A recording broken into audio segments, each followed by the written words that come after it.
Pension పంపిణీపై మంత్రి Nimmala Ramanaidu comment చేశారు. రాష్ట్ర చరిత్రలో జూలై 1వ తేదీ చారిత్రాత్మకమైన రోజు అని అన్నారు. ఇచ్చిన మాటకు కట్టుబడి పెంచిన పెన్షన్ల ఇంటింటికి వెళ్లి లబ్ధిదారులకు అందించామని తెలిపారు.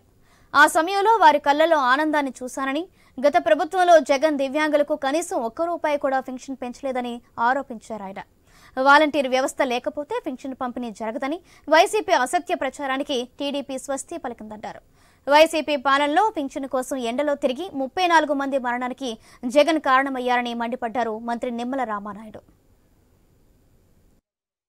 మరి 4,400 కోట్ల రూపాయలు ఏదైతే పింఛన్ నిమిత్తం మరి వేళ అందజేశామని అంటే, ఎందుకంటే ఈవేళ ఆంధ్రప్రదేశ్ రాష్ట్ర ఖజానా మొత్తం ఖాళీ చేసి వదిలిపెట్టినటువంటి పరిస్థితి జగన్మోహన్ రెడ్డి.